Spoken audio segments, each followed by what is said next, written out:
Alhamdulillah Rabbil Alameen wa sallallahu ala nabiyyina Muhammadin wa ala alihi wa sahbihi ajma'in wa man tabi'ahum bi ihsanin ila yawmid din, amma ba'd. We are studying Bulughal Maram min Adillat Al-Ahkaam, which is compiled by Imam Ibn Hajar al-Asqalani rahimahullah ta'ala. We are discussing the chapter Kitab al-Salat. In the Kitab al-Salat we have dealt with some of the Hadith regarding the shurut, the conditions of the prayer. We will today inshallah ta'ala with the Hadith number 164. Hadith number 164.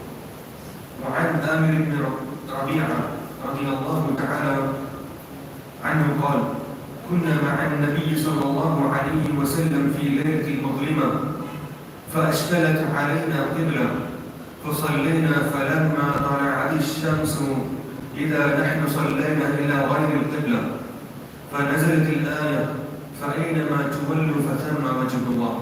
أخرجه الترمذي وضعفه. This hadith is narrated by Abdul. He says that once we were with Rasulullah sallallahu alayhi wa sallam in one of the nights, and it was very difficult for them to make out which direction was Qibla. And they prayed salat, and they prayed the prayer. Once the sun raised, they prayed in a wrong direction. Because of this, Allah subhanahu wa ta'ala revealed a verse in the Quran, فَأَيْنَمَا تُوَلُّوا فَثَمَّ وَجْهُ اللَّهِ, and wherever you turn, you will find the face of Allah subhanahu wa ta'ala. So this particular hadith talks about one of the other conditions of the salah is al-qibla, istiqbalul qibla. Istiqbal al-qibla, that is facing towards the qibla, is one of the conditions. When we say conditions, when it comes to obligatory prayers, it is obligatory for us to face the qibla. When it comes to nawafil prayers or sunnah prayers, there are some exceptions, inshallah we will discuss about them. So here, there are a few things that we need to discuss. What is qibla? Qibla is facing towards the Kaaba. Okay. Can you see Kaaba from here? No. So which direction do we face? Towards the Makkah. Now let us categorize few things. When you are in Masjid al Haram, inside the Masjid al Haram, where do you face? You will see Kaaba. When you are outside the Masjid al Haram in Makkah, but you are outside, where do you face? Towards the Masjid. When you are outside the Makkah, where do you face? Towards the Makkah. This is general principle. But Allah subhanahu wa ta'ala has made certain signs in order to recognize the direction of the Kaaba. The ulama, they say that in a year, there are 2 days. In a year, there are 2 days where the sun will be exactly above the Kaaba. In a year, 2 days where the sun will be exactly above the Kaaba. And some of the people, they know it, and when this day would be. And this occurs certain time and certain day. So due to this, we can lay the foundation for the Qibla. If you are away from, if you are different countries, for example. Okay. Now, this hadith says that Sahaba were confused. They couldn't understand which side was the Kaaba, and they prayed. And later they didn't repeat the prayer. Why they didn't repeat the prayer? Because they did jihad. What jihad? Jihad is safe. No, not the jihad. They strived. Now, we go out. We go to the park. We go to the desert. We are traveling. We don't have, the mobile has gone off. You don't have compass to recognize which direction is the Qibla. You don't know where the Qibla is. And you do not have any facility to understand where the Qibla is. In that case, what we do? There is certain natural things Allah subhanahu wa ta'ala has made to recognize the Qibla. That is only sun.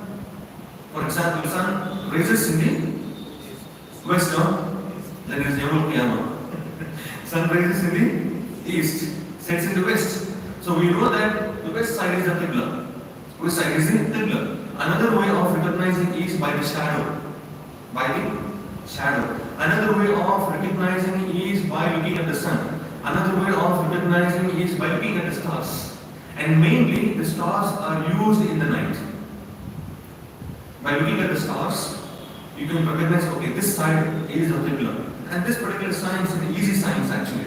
You can learn, half an hour a day, whatever it is, in a couple of days, you can learn the science of recognizing the side of the Qibla. So now a person, you have been traveling and you don't know which side is the Qibla. What do? You ask the people who know it. If they do not know, you use all these means by using compass, mobile phone, direction, shadows, sun, stars. You did absolutely, you strived a lot for knowing the Qibla. After this, you prayed in the wrong direction. Okay? After this, you prayed in direction, you strived a lot, but you prayed in direction. But later you came to know that that direction is not Qibla. In that case, what you do? You have to repeat the prayer. You don't have to repeat the prayer. Your salah is absolutely valid. But if a person does not strive, did not know which side is the direction of the Qibla, he just went and randomly prayed without asking anybody, without striving to know which direction is this. In that case, he has to repeat the prayer. Is it clear now? In this hadith, it is mentioned that فَإِنَّمَا تُوَلُّوا فَثَمَّ وَجْهُ اللَّهِ is revealed. So here another thing that we need to understand, what is the translation of the hadith? Wherever you turn, you will find the face of Allah subhanahu wa ta'ala. If you literally translate the hadith, the Quran, the verse, it says, wajh means face of Allah. Some of the ulama, they say that it is not this face of Allah. It is a jihad. That is direction wherever you can pray. Every direction belongs to Allah subhanahu wa ta'ala. So this ayah, with the consensus of the ulama, they say that Allah is not, His face is not present everywhere. Allah is where? Above the arsh. Some of them will come and say, look, Quran says, wherever you face, you will find the face of Allah. It is not the face of Allah, it is the direction of Allah subhanahu wa ta'ala. The direction of, in order to pray. But where is Allah? Where is Allah? Allah is above the seven heavens. We have more than hundreds and thousands of hadith and Quranic verses which talks about Allah subhanahu wa ta'ala is above the seven heavens. If you ask these people, come and say, وَهُوَ مَعْكُمْ أَيْنَمَا كُنْتُمْ. He is with you wherever you are. Look at this, Allah says. He is with you wherever you are. But are you Yahud? Are you a Jew? That you know what Jews do? Jews, what they do is, وَهُمْ يَأْخُذُونَ بَعْضَ الْآيَاتِ وَيَنْفُرُونَ بَعْضَ. They take some of the ayat and they reject some of the ayats. Isn't it? So you read from the beginning of the ayat, Allah subhanahu wa ta'ala says, هُوَ الَّذِي جَعَلَ لَكُمْ فِي الْأَرْضِ هُوَ الَّذِي جَعَلَ لَكُمْ مَا فِي الْأَرْضِ جَمِيعًا ثُمَّ اسْتَوَى عَلَى الْعَرْشِ وَهُوَ مَعَكُمْ أَيْنَمَا كُنْتُمْ. You take the last part of the ayat and you say Allah is with you wherever you are, and you forget the first part of the ayat. Allah says He has made the seven heavens and earth, and Allah has made istiwa above the earth. Allah is above the seven heavens. Imam Abu Hanifa rahimahullah ta'ala, he says, مَنْ يَقُولُ أَنَّ اللَّهَ سُبْحَانَهُ وَتَعَالَى فِي كُلِّ مَكَانٍ وَهُوَ كَافِرٌ وَمُرْتَدٌ. Whoever says that Allah subhanahu wa ta'ala is everywhere, he's a kafir and he's a murtad. Consensus of all the ulama, Imam Malik, Imam Abu Hanifa, Imam Shafi'i rahimahullah ta'ala, Imam Ahmad ibn Hanbal, Imam Ali ibn Madini, Imam al-Awza'i, Imam Sheikh al-Rahway, all the scholars of the Salaf, they say that Allah subhanahu wa ta'ala is above the seven heavens. Some of the other people, they say Allah is not above the seven heavens, Allah is not below, Allah is not inside, Allah is not outside. This is the Aqeedah of Jahmiyyah. These are the people who believe they are atheists. If they die in this belief, do not bury them in the Muslim grave, take it out for murder. After they make things clear for that person. So here, this ayah was revealed. You can face wherever you want. Why this ayah revealed, inshallah ta'ala, next couple of hadith will make sense. We'll go to hadith number 65. وعن أبي هريرة رضي الله تعالى عنه قال قال رسول الله صلى الله عليه وسلم ما بين المشرق والمغرب قبلة أخرجه الترمذي وقواه البخاري. And this hadith is also narrated in Tirmidhi. Abu Hurairah says that whatever is between the east and west is part of Qibla. Whatever is between east and west. But this hadith is revealed where? In Medina. So Medina, which side is Qibla? Is towards the east. Is towards the east. Makkah is here. Medina is here. If they face towards the Makkah, they face towards east. But for us, where? It is the west. So do not take this hadith literally. Do not take this hadith literally. So what Rasulullah sallallahu alaihi wasallam says that the Qibla is actually in the center of the world. The people who are living in the eastern side of the Qibla is towards the west side. And the people who are living in the west of the world, the Qibla is towards the east. If people are living in the north, extreme north, for them it will be like west south, southwest, isn't it? So whatever it is, the direction will go to one unifying place. Am I clear about this? Okay. Why this hadith? What does it mean? Now you went to the park. There are some people who must have seen. They will keep, for example, this is the mat, and they cross the mat again. They cross the mat again. And they say this is an accurate way of Qibla. If it is an accurate way of Qibla, absolutely no problem. But if it is not accurate, your sliding of one person will go to somewhere else. To make that easy for us, Rasulullah sallallahu alaihi wasallam says, you face the west as long as it's possible, that is enough. People who are living in the west, east, as long as you face the west, it is enough. Am I clear about this? Okay. Now, when I lived in Makkah, I led in a couple of prayers. Sometimes I led prayers in some of the Masaail which are close to Haran. So there, one person came to me and said, Sheikh, this masjid is 300 meters away from the Haram. It's 300 meters away from the Haram. So they said this masjid is not facing towards the Kaaba. It is slightly away from the Kaaba.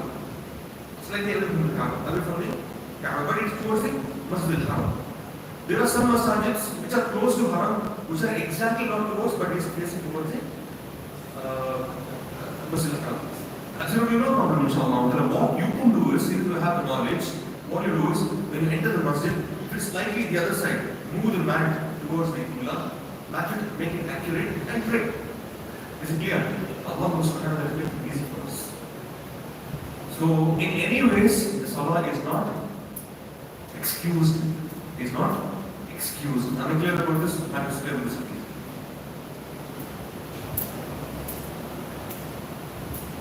طيب حديث نمبر 166 وعن آمر بن ربيعة رضي الله تعالى عنه قال رأيت رسول الله صلى الله عليه وسلم يصلي على راحلته حيث توجهت به متفق عليه زاد البخاري يؤمن برأسه ولم يكن يصنعه في مكتوبة. Very important hadith. This particular issue that we face every day, almost by traveling, when you are at home, when you go to the desert, whatever it is. What is the meaning of the hadith? Amr ibn Rabi'ah radiallahu anhu, he says that رأيت رسول الله صلى الله عليه وسلم, I saw Rasulullah صلى الله عليه وسلم يصلي على راحلته. He used to pray on the beast. What is the beast? We know that Rasulullah used to use camel as a mode of transportation. He uses donkey as a mode of transportation. حيث توجه به, and he would face wherever it is possible. متفق عليه, this hadith is in Bukhari. Okay. The other wording is زاد البخاري, and the Imam Bukhari adds another extra wordings of the hadith. يؤمن برأسه ولم يكن يصنعه في المكتوبة. And he used to bend himself like this. For example, if a person is on the camel, is on the donkey, okay? He is in the car, in the plane, train, whatever it is. There is no place for you to stand and pray. In this, what do? You will pray this way. Allahu Akbar. For ruku. And for sujood, what do you say? Complete go down. You means this is the way you pray. Okay? But here, when it comes, this particular issue is only when it comes to Sunnah and Nawafil prayers. You can't pray on the donkey, or the camel, in the car. When it comes to obligatory prayers, you have to get down and pray the obligatory prayers. But when it comes to Nawafil and Sunnah prayers, you can pray in the car, in the train, in the plane. But you might be asking me a question. Okay, before going to that, when we are praying obligatory prayers, we have to face the Qibla. We have to face the Qibla. This is wajib. Obligatory prayers, it is wajib. If you do not pray, salah is invalid. But when it comes to Sunnah prayers, and if you're traveling, what do?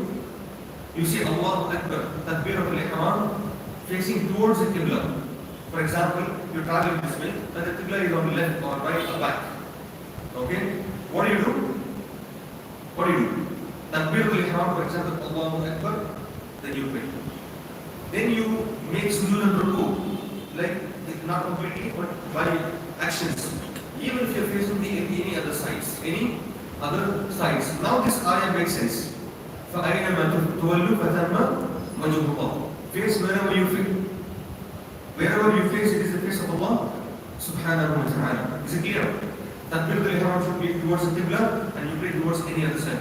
When it comes to obligatory prayers, if you are in the car, you have to get down and pray.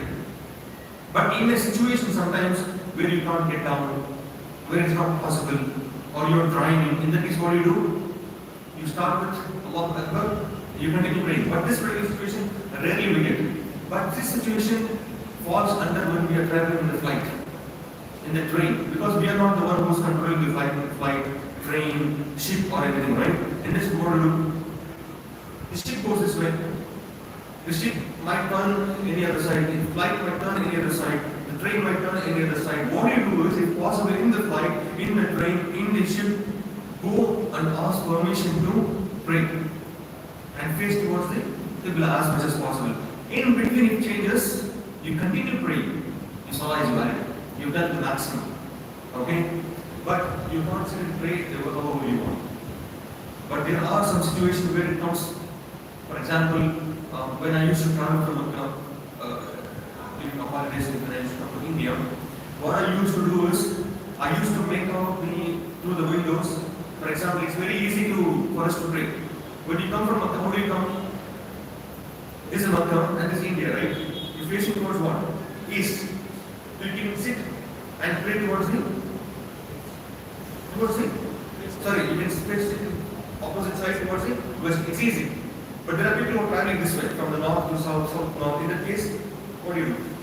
They'll face according to the direction of the flight. You can make this. What I used to do is, since when the flight is towards India and the seats are facing towards the east, I went to the kiosk, or the kitchen in the flight. I asked them, can I sit here and pray? Sitting up there, I was sitting on the other side, the opposite side. I sat there and prayed. This is how you do the maximum. You do the maximum. Some of the flights you will find, for example, in Saudi Airlines, you will find a place where you can pray. In that case, no problems. There are some flights where you can't pray. In that case, this particular thing can apply. There are some flights where you're not allowed to pray. There are some flights where you're not allowed to pray. They say, no, you can't get up. You have to pray, you have to sit. They'll come and they'll be very rigid against you. In that case, what do you do?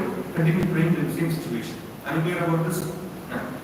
This is when it comes to obligatory. When it comes to Sunnah, Nawafil, you can face any side, but the Takbir al Ihram should be from towards the Qibla.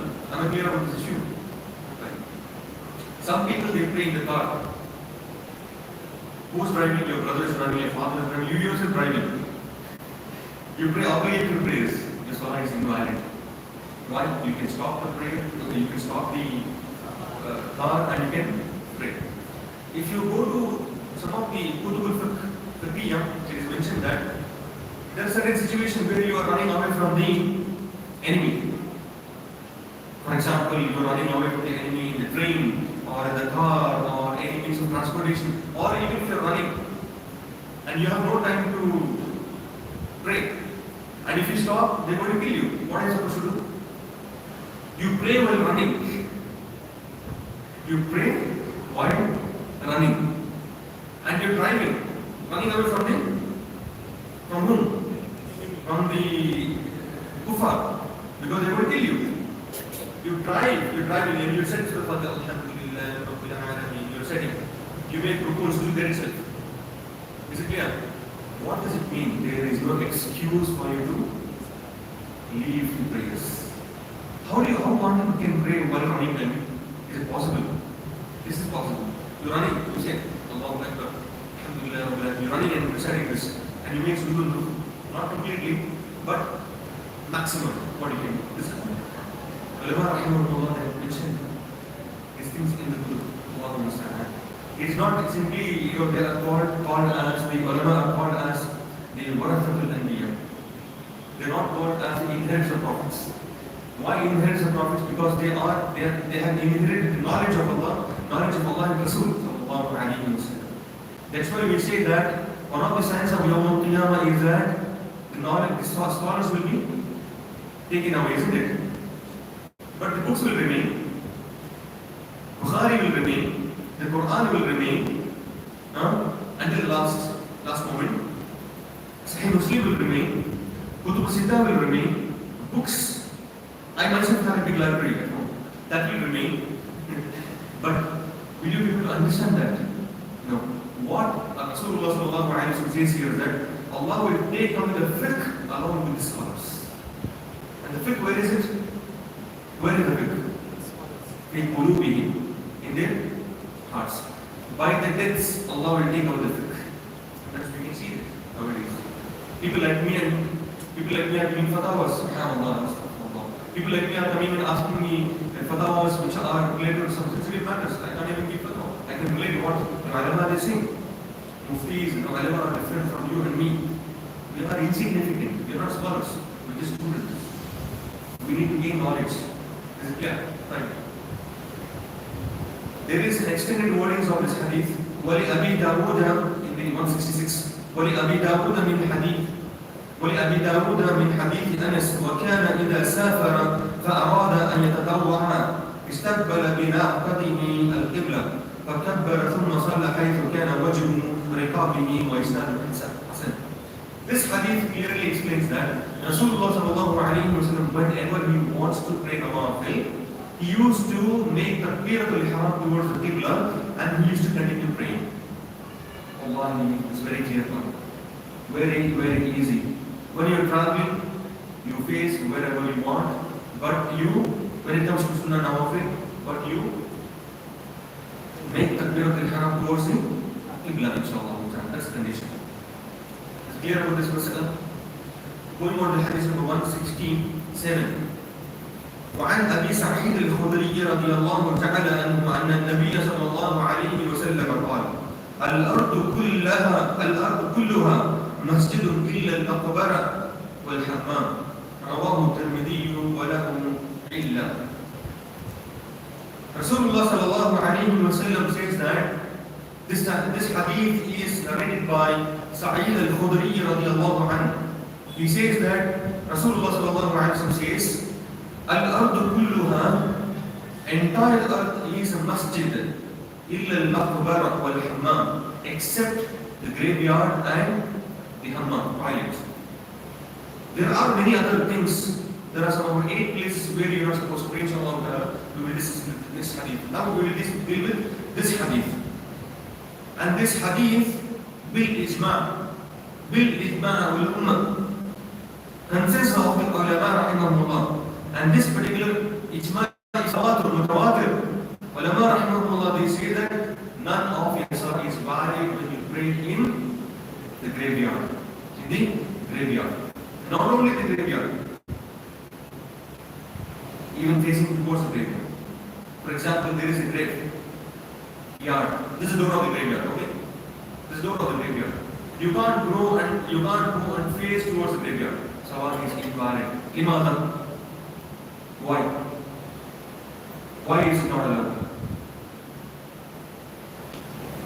Rasul, there is a qaida fiqhiyya, an-nahi yaqtadi at-tahrim. An-nahi yaqtadi at-tahrim. The prohibition implies the prohibition. Prohibition implies the haram thing. For example, if a person you go and pray towards the Maqbara. Sometimes you might not be praying towards the Qabr. You are not praying for the person, but you are just facing, even though Qibla is that side. Still it is haram. Why? That would become the wasila ila shirk. That will lead to a shirk. Wasila, wasila, a way to shirk. That's why it is not allowed. Another thing that we can understand here is that if any masjid that contains a qabr, you can't pray in the masjid. Salah is haram in the masjid. You have to repeat your prayers. And also what we understand is that you can't build masjid on a qabr. You can't build masjid on the qabr. It is impermissible to build the masjid on the qabr. Sometimes what happens is you have to build and there is no other place. What you do, if there are 1 or 2 qabr, remove the grave and shift the grave into another place. This is allowed. When it comes to shifting, subhanAllah, I remember Imam al-Shawqani rahimahullah. Who is Imam al-Shawqani? Imam al-Shawqani is from Yemen, one of the greatest scholars ever lived on the face of the earth. 180 years ago. 180 years ago, 190 years ago. He has written a book, the Nail al-Awtar, one of the awesome books when it comes to fiqh. Okay? His grave was in the pathway. The Yemeni government wants to lay a road. They want to lay a road. Now the Sheikh's cover is coming on the way. What are they supposed to do? So they went to remove the cover, but the people objected, saying that, what are you doing? This is the Sheikh, Shawqani rahimahullah. How dare you touch the grave? It is not allowed. You can't integrate the grave. But they said, so due to certain reasons, it's allowed. It's not allowed. But the government and intervened on this matter. The grave was dug. When the grave was dug, the Muslim face is shaking. He's like you and me. Nothing has happened to his body. 200 years after his death. Nothing has happened to his body. Allah has preserved body of Muslim. That's what Allah says. The earth will not eat the bodies of Shuhada, as-salihin, and the ulama. Not only ulama, whomever Allah wills. Whomever Allah wills. There was a Shaikh who teaches Aqeeda teachers. He knew a man who died 10 years back. And he knew him as a normal man. He's a normal person. Very, when it comes to the prayers, he didn't have much beard. He was a shop, he had some business. He passed away. And he was buried in a graveyard. After 10 to 15 years, his grave was dug. 15 years, his grave was dug. To put another grave. To change the grave. When his grave was dug, his body was fresh. Nothing happened. I want to ask this question to the kuffar. I want to ask this question to the atheist. Do you have any answer for this? Do you have any answer for this sign? Allah will preserve. This is one of the signs. At the same time, Allah will preserve the body of Firaun as well, as a sign for the disbelievers. Isn't it? What was saying? This is the ayat of Allah subhanahu wa ta'ala. Allah musta'an. In Makkah, in Medina, when I went to Medina, we normally go to Medina just to visit Masjid al Haram. One person was working in the area. He told we were given a task to pick a certain place. So there was this, this machine, JCB, which comes and digs the earth. When the driver goes towards the JCB digger to dig that particular place, he's sweating and he's getting scared. In 3 days to 4 days he couldn't dig that place. And later on, it was informed to that the place where it belongs to, that there was 2 tabi'in who are buried in the place. 2 tabi'in were buried in the place. And when the graves were dug, the body was fresh. Tabi'in? Yeah, ikhwani. There's a muassasa, Duroos, in Makkah, different places where people are responsible to bury the grave, dig the grave, and put the body in the grave. Wallahi al-Azim. Most of the people whose body is preserved in the graves are the Negroes, are the black people. We ridicule whom? You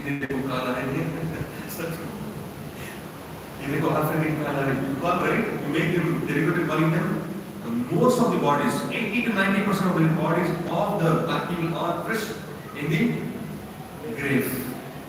Allah Musta'an. Ya atheist, mulhideen, ya kuffar, do you have an answer for this? You reject Allah? Allah's greatest sign in this dunya. Do you have a sign? Do you have an answer for this? You have no answer. You are rejecting yourself. You are rejecting the creator of you. Nothing else. You are deceived by the deceiver. That is Shaikh. Allah guide you, or will I lift you from this world?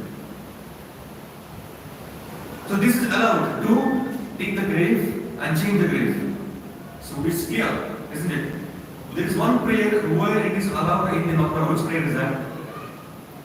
Salatul Janazah. Limada? It does not have ruku and sujood. وَهُوَ دُعَا عَلَيْهِ. وَهُوَ Dua is for him, not dua through him. There is a difference. There is a difference. People go to the graveyard, right? They say, we go to the graveyard to seek intercession with Allah subhanahu wa ta'ala. This is shirk. This is shirk. People of Makkah used to do the same thing. Mushriks, Abu Jahl, Abu Lahab, they used to do the same thing. Abu Talib, they used to do the same thing. Isn't it? Mushrik, they are mushrik, kafir, murtad. Make dua for them. It's allowed. That's why we make dua. Assalamu alaikum ya Abdul Kubur. We make dua for the people of the graveyard. It's allowed to make. This is an Aqeeda topic. Inshallah, we can have Aqeeda classes separately, inshallah. Simultaneously in future, if we do that. So here, if any masjid contains a grave, you are not supposed to pray. But if the grave is inside the compound of the masjid, but the masjid is separate. For example, if you go to this masjid in Jainagar, 4th block masjid. Have you been to 4th block masjid? I think most of you have been gone, graduates, isn't it? The 4th block masjid. If you go to the 4th block masjid, there are some graves which are far away from the place where you pray. In that masjid you can pray. In that masjid you can pray. Because the compound is completely inside the masjid. But if the grave is inside, you can't pray. If the grave is outside, you can pray. Inshallah, absolutely no problem. Once I went to the masjid and I was praying, one person comes to me and says, brother, there's a grave here, you can't pray. I didn't want to argue, I said, I smiled at him, last year. He left and I feel this my brother. Sometimes you can't, argue with people. You need to see the situation, person, timing, and everything. That is one of the hikmah of giving da'wah as well. Another place Rasulullah sallallahu alayhi wa sallam mentioned in this hadith is Al-Hammam. What is Al-Hammam? Hammamtu. I took shower. Okay, normally we say the washroom that is in your house. It is Hammam, right? Ana uridu an nadhhaba al-Hammam. I want to go to the Hammam. We say Al-Yarkhab, where bathroom, washroom. But Hammam here means, it is not the Hammam what you think. The Hammam here means, during those times, is Hammam where you find where the people take baths in a pool, in a tub. Okay? Then you will not go for relieving yourself. It's only water. For example, you enter the room, there is like tub, sauna, for example. Sauna, what is it? Sauna, what is it? S-O-N-A. S-O-U-N-A, what is it? That is hot water. The hot water bath. Only you find that tub, pretty tub inside, right? That is Hammam. You're not allowed to pray there. Why you're not allowed to pray? Why? You will find people naked sometimes inside. You will find people cleaning themselves inside, isn't it? That's why it is haram to pray inside the Hammam. But what about this washroom spot we go? Is allowed to pray? Is allowed to pray? No, it is not allowed to pray. But there are some exceptions. When we were studying Ibn Majah meeting with Sheikh Masjid al Haram, Sheikh used to say that some people used to ask questions like from rivers from different countries ask us questions that my parents, they know that we become Muslim, they don't allow us to pray. What am I supposed to pray? There is camera kept everywhere in the room, hours everywhere except in the washroom. Obviously nobody keeps in the camera in the washroom. Am I allowed to pray? Is someone in the washroom? There is an exception for them. What do you do? So they are allowed to pray in the washroom prayers. If they are able to leave the house and make hijrah, Alhamdulillah. But such certain situations even you can't. When you can't. I myself am a river to Islam. When I was initially became Muslim, it was very difficult for me to show practice openly. So I used to do secretly. Sometimes I used to go and pray some others' houses, some neighbors got Muslim houses and lock the door and pray. Until they came to know, things came to know, Alhamdulillah, this is what it is. I'm not going legal for all those things, but situations happen. Then we have Maram here, we have Anmol, we have Abdullah here. There are many rivers here in this majlis. You should be knowing this issue what I'm talking about, isn't it? We hide in the beginning. Later Allah subhanahu wa ta'ala will make it easy for us. Right. In that case, they are allowed to pray inshallah. And Alhamdulillah, gyms are very happy nowadays. Our washrooms are more cleaner than our bedrooms. Clean. If you go to 5-star hotels or any hotel, washrooms are very clean. They have tiles. Our own house don't have tiles. Gyms are very happy. It's a joke. We will go to another hadith and we will come to the session. We will go to Krishna. So because this hadith is interconnected to the other previous hadith. Fine. Sheikh, the mic is okay. Yeah? Mic. Yeah, but You're saying not able to play, but what's it? online. Check. It's not about the hadith is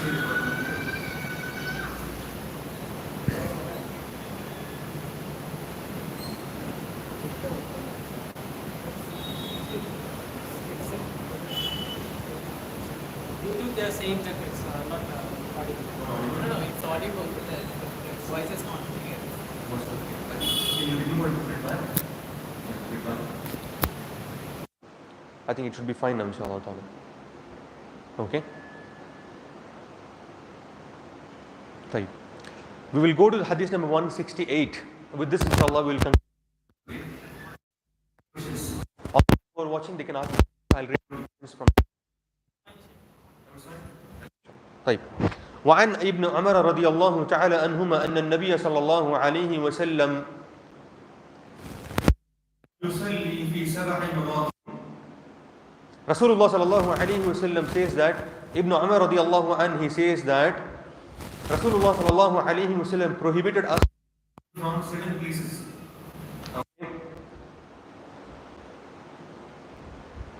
Al-Masbala. Masbala is Al-Masbala wa Majzara wal Maqbara wa Qariyat al-Tariq wal Hammam wa Mawa'atin al-Ibl wa fawqa dhahri baytillahi ta'ala. Rawahu Tirmidhi wa da'afa. This hadith is da'if, but then with the other chains of hadith and matan, this hadith, the ruling remains, inshallah ta'ala. There are certain 7 places where Rasulullah sallallahu alayhi wa sallam prohibited us from praying. What are the places? Number 1, Al-Masbala. Masbala is Makanu Najasa, a place where you dump your the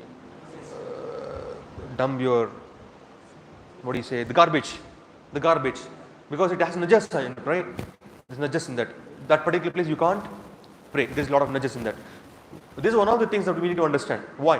When it comes to one of the conditions of the prayer is that your dress has to be clean, your body has to be clean, the place where you pray has to be clean. Rasulullah sallallahu alaihi wasallam says that verily Allah subhanahu wa ta'ala has made this earth as a place of worship and a place for purification. Here also it is mentioned that al-ardu kulluha masjid illa. There is always an exception. There is always something called in usul al-fiqh, something called al-mutlaq and muqayyad. Mutlaq is a general explanation, a general ruling, and muqayyad comes where you specify a particular thing. Ju'ilat lil ard. So, and al-ardu kullaha, it's general. Illa is illa, the word illa, except is muqayyad. Illa is muqayyad, means specific. Here, some of the places which Rasulullah sallallahu alayhi wa sallam mentioned is al-masbala, which is a dump where you throw the garbage. And al-majzara. Majzara is a place where you slaughter your animal.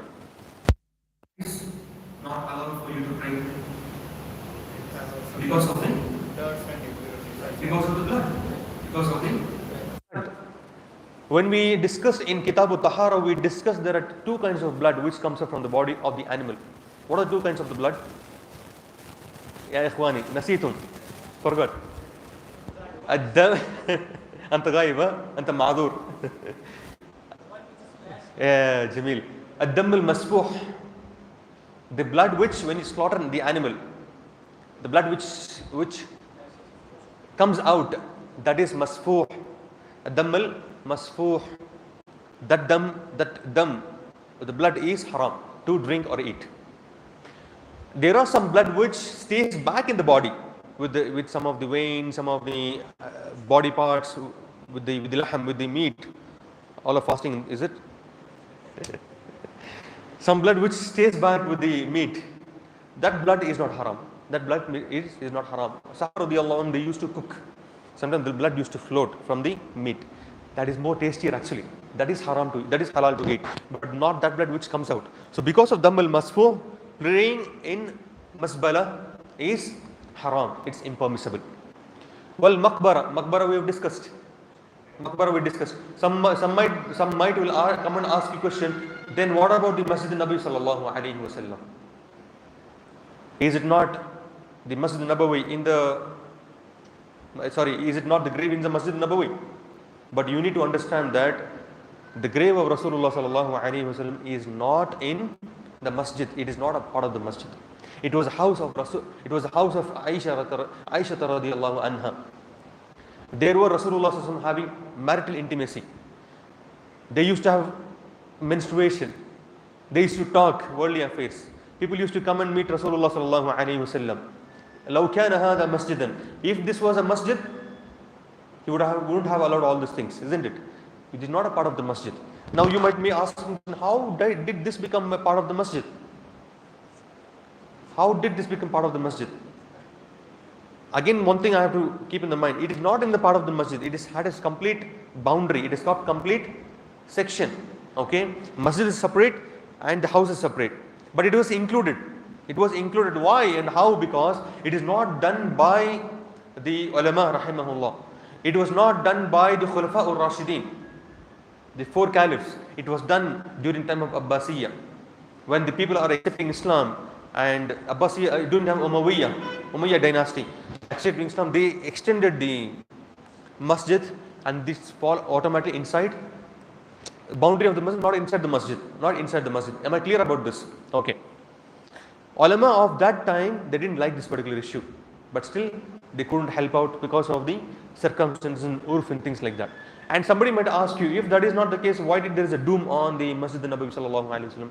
Let me tell you, this dome of on the qabr of Rasulullah sallallahu alaihi wasallam. It's not built by any Sunni. It is built by a Sufiya. It is built by those who worship the qabr. And you might be asking me a question, why it is not demolished in that case? It is not demolished because of two reasons. One is political reason, that is, this might cause fitna. Another reason is that while breaking, this might cause the damage of the grave of Sahaba radiyallahu anhum, Abu Bakr, Umar and Rasulullah sallallahu alaihi wasallam. Two reasons, ulama rahimahullah, they mentioned. That's why they left it. But that's why here, if you go to some of the maqbara, green colored tomb, they make it. You're following not the sunnah, you're following the sunnah of whom? Mushrikeen, Sufiyin. Keep this in the mind. Now, another place where Rasulullah sallallahu alaihi wasallam prohibited us to pray is Qa'ariyatul Tariq, the pathways, roads. You can't go and pray in the road. Why? Because it is a place where people walk. It is a place where animals walk. Animals may probably, they defecate there. People might walk with feces. Sometimes people spit. Sometimes people will urinate there. This is normal. That's why it is not allowed. Another thing is, it is a pathway of the people. It is causing obstacle for the other people. This particular issue also applies inside the masjid. How? Jamil. Now we enter the masjid. Somebody gets up after the obligatory prayers.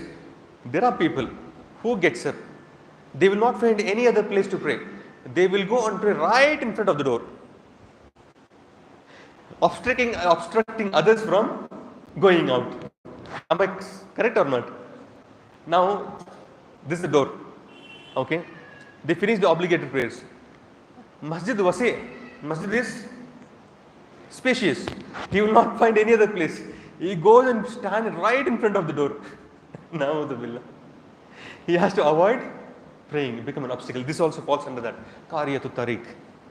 This is from the etiquettes of the masjid. When you come to the masjid, you need to make things facilitated easy for the others, inshallah ta'ala. Tayyib. Wal hammam wa ma'atul ibil. And a place where you graze the camels. Not, you can pray at the places where you graze the goats, sheep, any other animal, but not at the places where you graze the camels. Ulama, they have some certain wisdom behind it. They say that the camel is a hard animal in the sense angry animal. It is unpredictable. It might do anything. Sahawallah. It might do anything.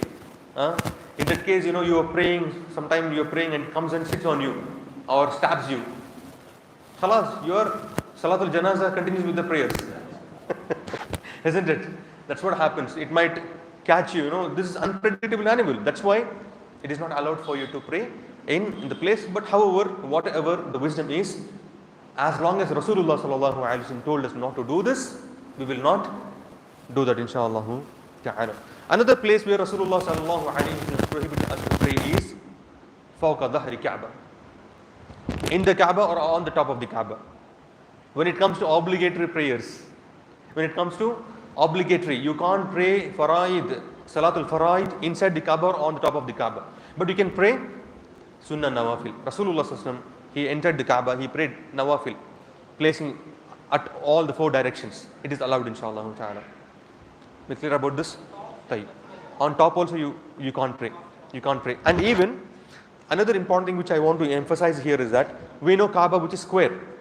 But the actual Kaaba is not square. It's like this way. You find the Hijri, you will find a circle, not circle, a curve around the Kaaba. Not completely it is a part of the Kaaba, but 30 to 40% of its Kaaba. The rest of the part it belongs to the Tawaf area.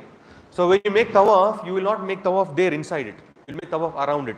When you want to pray Salatul Faraid, the obligatory prayers, you will not pray inside that gap for the prayers. You will pray outside. But if you want to pray the Nawafil, you are allowed to pray inside that. That's allowed. It is like as though you have prayed inside the Kaaba. Am I clear about this? People call it as what? Hijr Ismail. But actually, it is not Hijr Ismail, nothing. The people have named it, but it is just Hijr. It's just Hijr, inshallah ta'ala. With this, we will conclude today's session, inshallah ta'ala. We will continue with many other hadiths which are related to this in the next class. If there are questions, we'll take the questions. Hope the masala is very clear regarding this, inshallah ta'ala. Waffaqakumullahu li kulli khair wa jazakumullahu khairan. Any questions, we'll go with the questions. Now.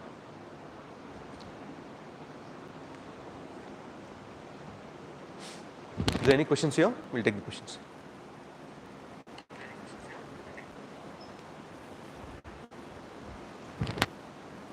We'll take the online questions first.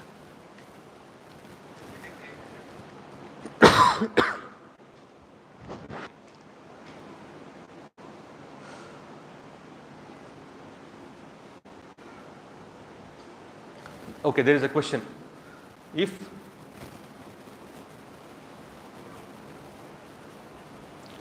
we are traveling in train for 2 days, in that case, should we get down in the train when it stops at station and pray, or can we pray while traveling? If you know that the train stops for a longer time and you have the time to pray, it is better for you to get down and pray, inshallah ta'ala. Don't miss your train in that case. Okay? But if you know the danger that the train misses, sometimes what happens while we'll travel in certain stations where the train stops for half an hour, 40 minutes, isn't it? In that case, you can go and pray in the prayer hall. Absolutely no problem. If you fear that you might probably lose the train, in that case you can pray in the train, inshallah ta'ala. Absolutely no problem. Another question. Sheikh, some people walk in pathway and they pray in the city like America and Europe to make social experiment, as you have also watched on the YouTube. Yes, some people, they make prayers on the pathways, as what is from the clearly what we understand from the hadith is that it is not allowed for us to pray in the pathways. It is causing an obstacle for that person. So you take a side and pray, inshallah ta'ala. In the YouTube videos, I don't know, wallahu alam, what their intention is, but they should avoid making such kind of videos where you pray in the pathways, where you're obstructing others. Yeah. Recently, I've seen the video where people are praying in America in certain place. They are given. In the case, no problem. As long as the government gives permission to you, that particular place is used for worship and prayer. In that case, absolutely no problem. But you can't randomly go and make a jama'ah anywhere, inshallah. We need to keep all these things in the mind. We need to facilitate things easy for the people. Okay, we are living where Islam shows what?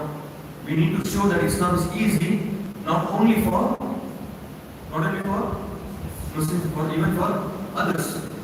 SubhanAllah. Imam Ahmad ibn Hanbal, when he was sick, one of the doctors wanted to visit him, to see him. And there was a Christian monk along with Imam Ahmad ibn Hanbal. Christian monk, he wanted to visit Imam Ahmad. And he goes to Imam Ahmad and says, Ya Imam, may Allah give you sihha, give you good health. And you are our Imam. Who says this? The Christian monk. And why does he say this? You are our Imam because not only for Muslims, you are our Imam as well. Why? Because your teaching benefits us as well.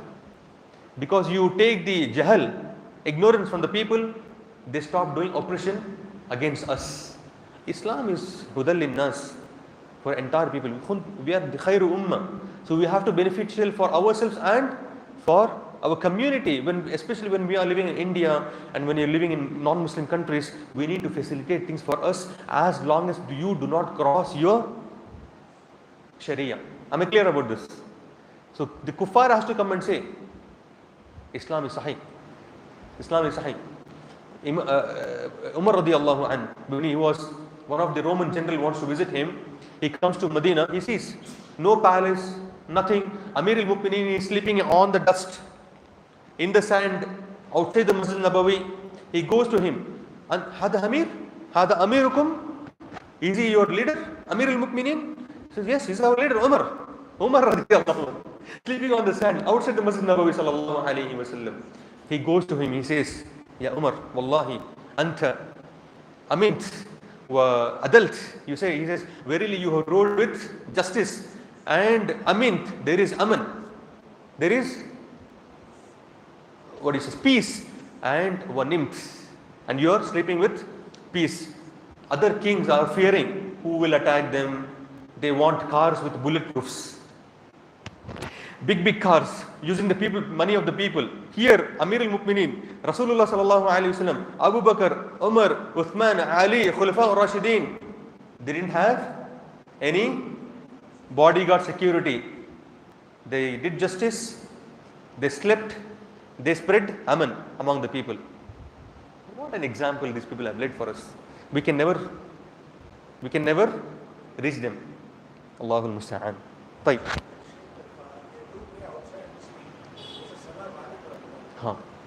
Now, another question is the salah valid praying outside the street? If the masjid is full and the saf is going on and on, then the salah is valid. This is exception.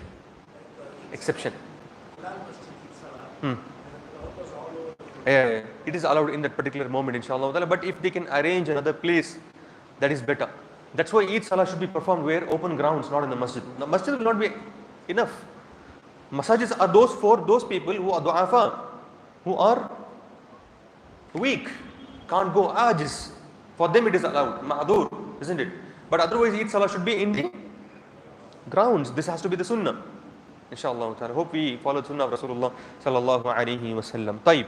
Now, I've seen myself whenever, since I studied in Haram, Masjid al Haram, I spend most of my time in the Haram itself. So we go to the Haram every night and day. We are there itself, sleeping there itself. Sometimes we go to room, we study there itself. Sometimes we go to washroom there itself. We sleep sometime there itself. Sometimes we do that.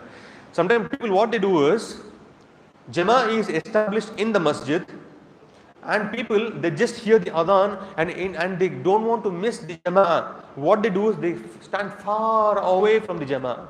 The salah is invalid. The salah is invalid. La budda ma'a saf.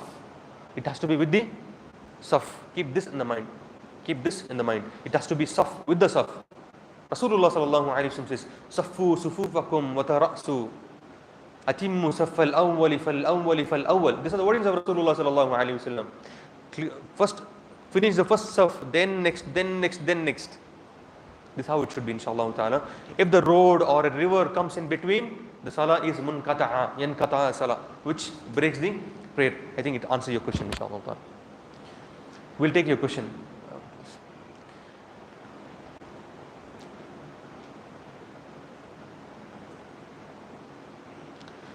Can we pray in shop where we cut meat, bakra? Okay. Where you sell the meat, only bakra, why do you want to sell only bakra? Sell chicken as well. Okay, can I pray in a place where I sell meat? Yes, you can pray, inshallah, absolutely. No problem at all. And when we slaughter and cut meat, is ghusl wajib when the blood falls on the body? No. When you slaughter an animal, if the blood of the animal falls on you, you don't have to take ghusl. You just have to wash that particular area and pray in that, absolutely no problem, inshallah. How to pray in flight when we travel for 24 hours journey? You see the timings of where the flight is. According to that particular time, you need to, for example, Dhuhr and Asr. It's a lengthy time, isn't it? Dhuhr and Asr. From Dhuhr till Maghrib, you have time. In between that, you can pray. You are not going in, what is it? Some ship which transfers from east to west, west to east in seconds, right? It takes time to cross. So you have Dhuhr till Asr. So you pray, what do you do? What do you do? Pray Dhuhr and Asr together. Ta'khir or taqdeem? Front or back? Okay, delaying or praying in the beginning? 2 rakah plus 2 rakah, you can pray. And also, Maghrib and Isha, you have lengthy night. Maghrib and Isha. Where the issue comes is Fajr. Issue comes in Fajr. You need to see where exactly you are, and you need to see the sunrise. You need to see where exactly, how much time it is, how much time the country where you are, where you are landing. According to that, you calculate it. Inshallah ta'ala, you pray. Allah will accept your prayer. Inshallah ta'ala. Another question. In train, when we take wudu, the toilet is not clean. Then what to do? You know, Indian railway system and people from different states and their way of life, they make it dirty. Yes. Going to the washrooms in the train and making wudu is a challenging thing. But make sure that when you stand in a place where you're making wudu, try to pour the water and clean that in order to keep yourself, facilitate yourself. Then you make wudu. Standing, lift your dress, whatever it is, make your wudu, inshallah ta'ala. However, you can't miss the prayers. You can't miss the prayer. If the dress has fallen najas something, and if you're not aware of it, salah is still valid. But if you are aware of it, then you can't pray. So, we have traveled many times. So, it happens. But then, facilitate yourself, take precautions and make wudu, inshallah ta'ala. But there is no excuse from the prayer or not from praying. Yes. When the water is available, you can't make tayammum. Yeah. When we make wudu in the masjid, okay. When we make wudu in the masjid, other water falls on me. Does my wudu becomes invalid? The question is, I'm making the wudu. Another person is making the wudu, and his water falls on me. Does it invalidate my wudu? Absolutely does not invalidate your wudu, because the water is not najis. Innal muslima la yanjus. Verily, Muslim can never become impure, isn't it? Now, another question. Some people walk while I do my prayers in front of me. This issue we discussed in our last class, I think. Okay, let's brief it up. I'm praying. Walking in front of me is haram. For whom? For that person who's walking. So I have right to stop him. If he does not stop, you will not do mixed martial arts there. You will not do mixed martial arts there. Taekwondo, kusti you will not do. What you do is, you leave him. Allah will take care of his sin. Sahih? You maximum stop him. Fine. Now, it is also your mistake. What is the mistake? You did not take sutra. If you have taken sutra, if a person is going in front of the sutra, it's fine. But you have not taken sutra, means you have allowed him to walk in front of you. Two scenarios. Now, how can we walk? Now, I'm praying here. The place between my standing and sujood, nobody can walk. If a person walks, that is sin. But your salah is valid. But he's sin upon that person. Well, where I can walk now? Another 3-4 steps ahead. From the other stuff, I can walk. Is it clear? In that case, it is allowed. People have a misconception that if you stand here for about a lot of distance, you can't walk. That is not correct. If you have an ample distance in front of that person, you can absolutely walk, inshallah ta'ala.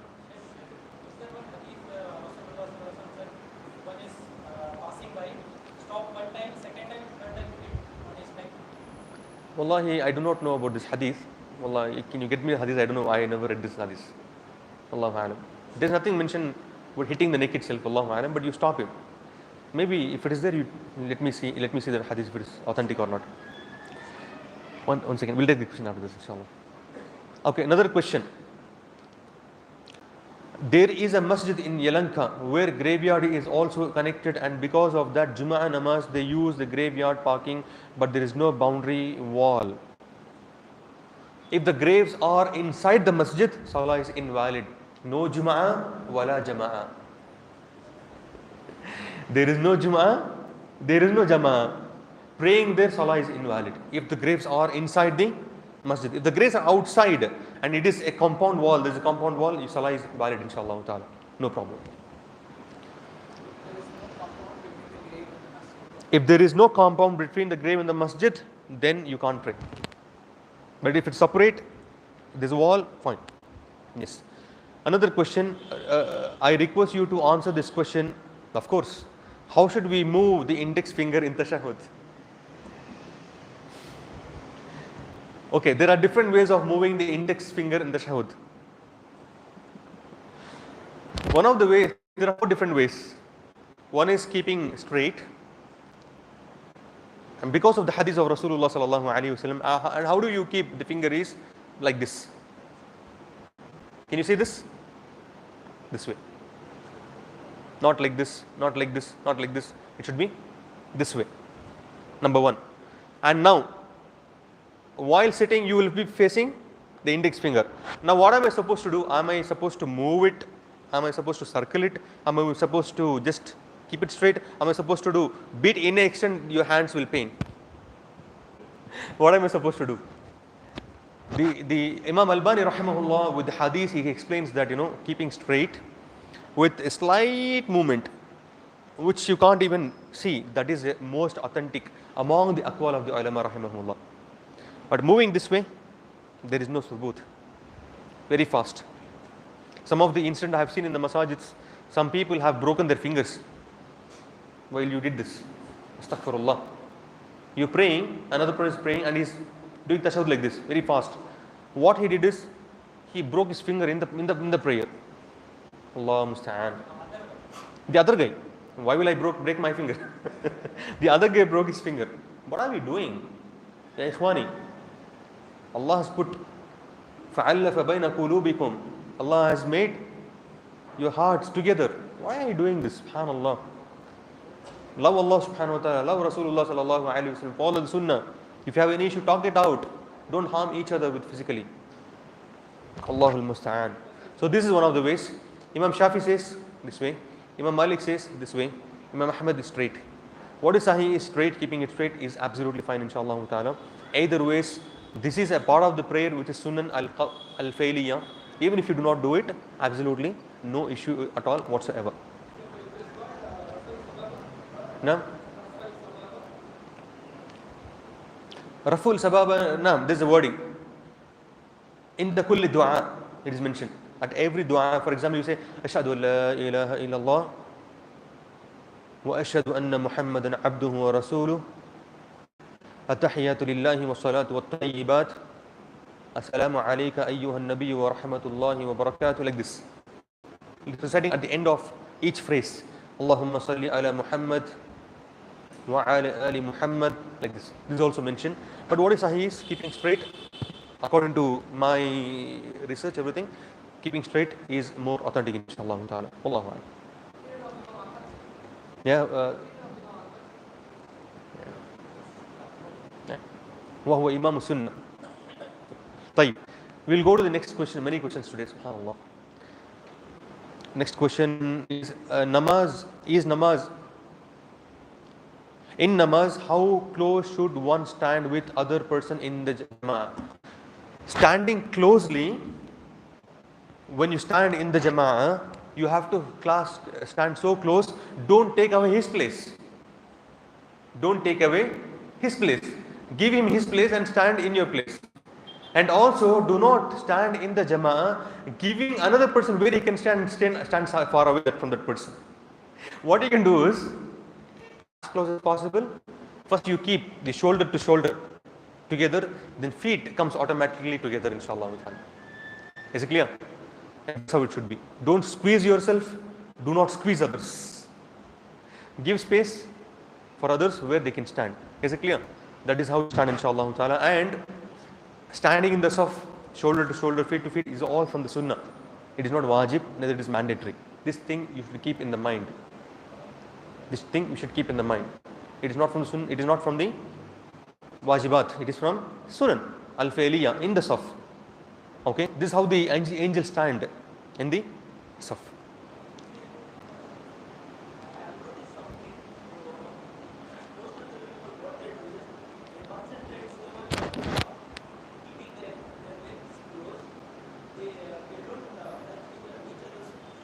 Yeah, that's a mistake.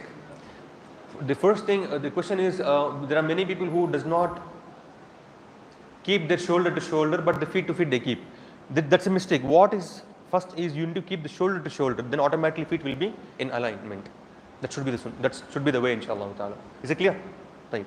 When you keep the shoulder to shoulder, automatically the feet will be aligned. Not the feet and the shoulder will not be aligned. Right. Now, salah is valid. That's not from the sunnah. Salah is valid, but yes, salah is valid. He's asking if there is saf and there is a gap between the two people, a little gap. You will go to some of the masajid, you will find the gap, lot of gap, isn't it?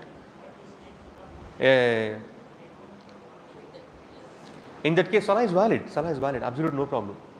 But it is not from the rights of the saf. Yes. Oh, praying between the pillars is not recommended. But because of the zahma, izdiham in the masjid, it's fine. If you go to Masjid al Haram, there are many pillars. It's allowed, inshallah ta'ala, but it's not recommended to pray between the pillars. If you can avoid the pillars, absolutely fine. If there is no saf between that, wherever the pillars are, it is well and good, inshallah ta'ala. But sometimes what happens, masjid is full and you have to facilitate people. In that case, you can pray, inshallah ta'ala. Wallahi, you should avoid it. If the masjid is not full, avoid the saf which is in between the pillars. Yeah? Salah is valid. Salah is valid. Yes, of course. This hadith of Rasulullah sallallahu alaihi wasallam.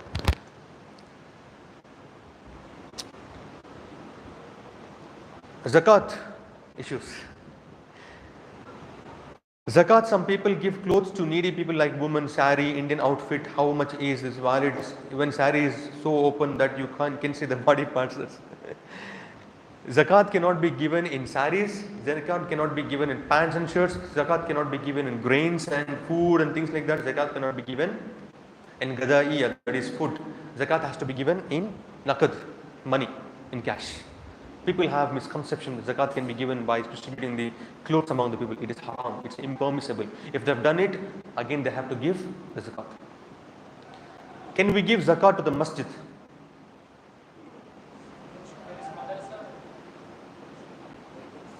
No, you can't give zakat to the masjid. Masjid is a responsibility of the ummah. So sadaqah can be given, but not the zakat. There are 7-8 categories who deserve zakat. Number one, the poor. Number one, poor person, miskin. Second, the miskin. The one, amiluna alayha, the one who works for it, the one who collects zakat. Number 3, wagarim, the one who has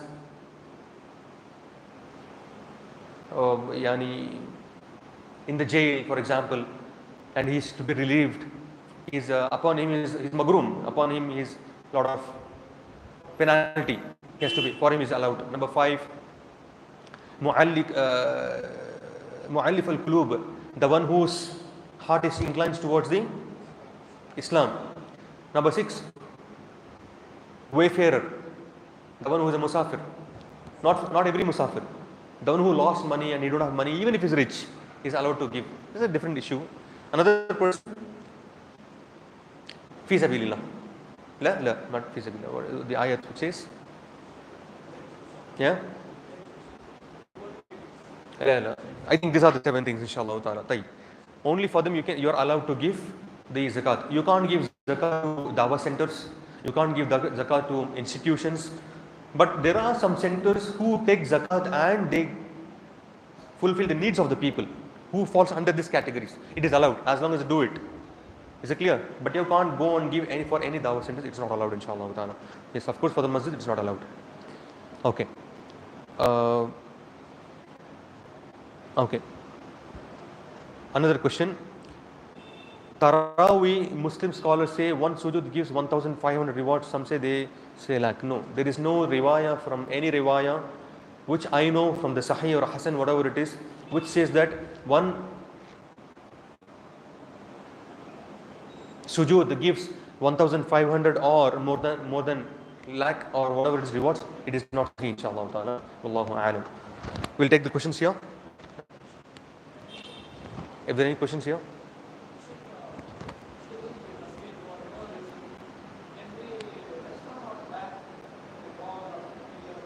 You can rest. The question is, can I rest back towards the wall? During when? And whenever it's, yeah, you can do it, inshallah, no problem. No problem. You can do it. You can rest towards the wall of the masjid, absolutely no problem, inshallah, it's allowed. Pillar, absolutely fine. Yes. Khalastum? So I will, yes, you want to. Yep. Okay. The question here is, if you are praying in the jama'ah, can I pass in between the people, between the saf? Yes, because the imam is the sutra of the jama'ah. The imam is the sutra of the jama'ah. For example, you broke the wind, you have to go. You can leave, you can pass, you can walk. Absolutely no problem, inshallah ta'ala. Abdullah bin Abbas radiallahu anh, he walked with a donkey in between the saf when the jama'ah is going on. So jama'ah is allowed when you can walk in between, no problem whatsoever. That will, inshallah, we'll discuss. No, praying, the passing of the donkey, passing of the woman, passing of menstrual woman, passing of the black dog, these things, some of the ulama they say it breaks the prayer, but majority of the ulama, jumhur ulama, they say it will reduce the reward of the prayer, but not the prayer, it does not invalidate. Inshallah, we'll discuss that in our coming lessons. Zakat, no. Zakat cannot be given to the mushrik, but if his heart is inclined, which mushrik? Muslim. Muslim is a never mushrik. Muslim is never a Muslim.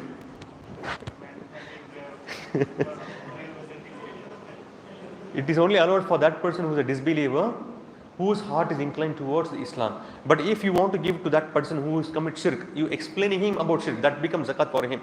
What is the meaning of zakat? Purifies him from shirk. Sahih. So you purify him from shirk first, then we will give him the shirk. Sorry, it's not shirk. Zakat later. Riqab. This is what I forgot. Those who are protecting the frontiers of the Muslim empire. Jazakallah khair ya Jawad. This is one of the persons where you can give zakat to those people, inshallah ta'ala. Yes. The one who is protecting the Muslim empire, the hudud. What is a hudud? The border. He's protecting us. For them it is allowed to give zakat, inshallah. Khalas, inshallah, we will wind the session. Wa jazakumullah khairan wa barakallahu feekum. There's another question here. How much amount in bank is there to give zakat, but I do not have other property? If the money in the bank or outside the bank reaches 85 grams of gold, 85 grams of gold of that particular day of value, if it is more than that, your nisab level starts and you have to give zakat after 1 year, after 1 hawl year, 1 lunar year, not solar year, it should be lunar year. because a lunar year has 12 days, which is lesser than the solar year.